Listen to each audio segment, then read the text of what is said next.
एक बार फिर से नरेश मीणा की जमानत हुई खारिज। अब जयपुर में विधानसभा का घेराव करेंगे नरेश मीणा के समर्थक।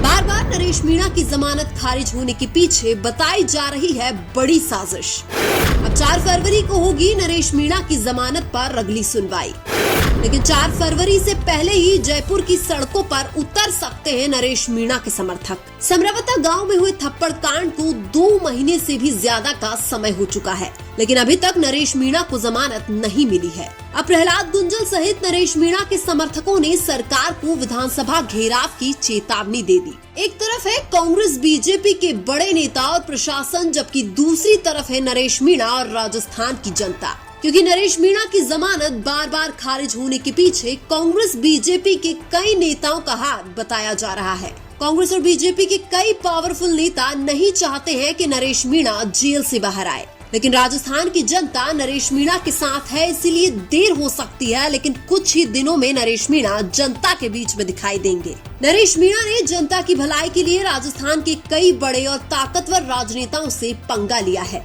इसलिए टोंक सवाई माधोपुर की सांसद हरीश मीणा भी नरेश मीणा के खिलाफ है। इसके अलावा दौसा सांसद मुरारी लाल मीणा भी नरेश मीणा के खिलाफ है। राजस्थान की बीजेपी तो लगभग पूरी ही नरेश मीणा के खिलाफ है। इसके अलावा पूर्व मंत्री प्रमोद जैन भाया सहित कांग्रेस के कई बड़े नेता नहीं चाहते हैं कि नरेश मीणा जेल से बाहर आए। कांग्रेस के प्रहलाद गुंजल और प्रताप सिंह खाचरियावास 2 ऐसे नेता हैं जो खुले में नरेश मीणा का समर्थन कर रहे हैं। प्रहलाद गुंजल की अगुवाई में पिछले साल 29 दिसंबर को नगर फोर्ट में विशाल महापंचायत का आयोजन भी हो चुका है, और उसी महापंचायत से प्रहलाद गुंजल ने सरकार को चेतावनी दी थी कि अगर नरेश मीणा को रिहा नहीं किया तो हम जयपुर की ओर कूच करेंगे। हालांकि उस महापंचायत के बाद नरेश मीणा के सभी साथियों को जमानत मिल चुकी है। अब समरावता गांव के थप्पड़ कांड मामले में एकमात्र नरेश मीणा ही है जो जेल में बंद है, जिनकी जमानत का सबको बेसब्री से इंतजार है। लेकिन सबसे बड़ा सवाल है कि एक थप्पड़ के लिए नरेश मीणा को इतना बड़ा अपराधी क्यों माना जा रहा है। सबसे बड़ा अपराधी तो एसडीएम था, जिन्होंने लोकतंत्र की हत्या करके जबरदस्ती 3 वोट डलवाए थे। लेकिन पर्ची वाले मुख्यमंत्री की सरकार एसडीएम, कलेक्टर और प्रशासन की गलतियों को छुपाने के लिए नरेश मीणा को अपराधी बनाना चाहती है। अगर समरावता गांव में हुई घटना की निष्पक्ष जांच की जाए तो भी सबसे बड़ा अपराधी एसडीएम प्रशासन को ही माना जाएगा। पूरा समरावता गांव यह बोल रहा है नरेश मीणा की उतनी बड़ी गलती नहीं है जितनी बड़ी गलती पुलिस प्रशासन की है। समरावता गांव में आकर राष्ट्रीय जनजाति आयोग ने भी इस पूरे मामले की जांच की है। उधर डॉक्टर किरोड़ी लाल मीणा और गृह राज्य मंत्री जवाहर सिंह बेढ़म ने जो ग्रामीणों को आश्वासन दिया था, वैसा भी कुछ नहीं हो रहा है। भजनलाल सरकार के दोनों मंत्री ने आश्वासन दिया था कि गांव में जितना भी नुकसान हुआ है उसका मुआवजा दिया जाएगा, लेकिन बीजेपी सरकार सोई हुई है और ग्रामीणों की तरफ बिल्कुल भी ध्यान नहीं दे रही है।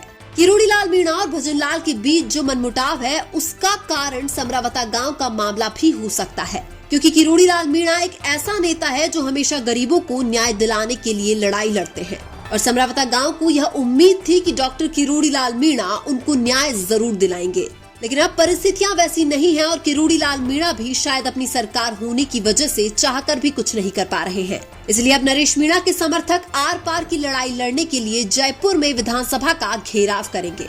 समरावता गांव की मांग है कि 13 नवंबर को पुलिस प्रशासन द्वारा जो बर्बरता की गई थी उसकी न्यायिक जांच होनी चाहिए, लेकिन समझ में यह नहीं आ रहा है कि पर्ची वाली भजनलाल सरकार प्रशासन की गलतियों को छुपाना क्यों चाहती है। नरेश मीणा ने एसडीएम को थप्पड़ मारा, उसकी सजा दो, लेकिन उस घटना के सबसे बड़े अपराधी नरेश मीणा नहीं है।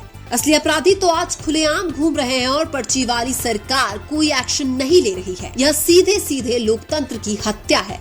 सत्ता का दुरुपयोग अगर ऐसे ही किया जाएगा तो राजस्थान की जनता को सड़कों पर उतरकर आर पार की लड़ाई करना ही होगा। इसलिए अब बहुत ही जल्द नरेश मीणा के समर्थक जयपुर में विधानसभा का घेराव करेंगे। लेकिन आपको क्या लगता है, समरावता मामले में सबसे बड़ा अपराधी कौन है? कमेंट करके जरूर बताएं। वीडियो अच्छा लगा तो लाइक कीजिए और हमारे चैनल मीणा की आवाज को सब्सक्राइब कीजिए। धन्यवाद।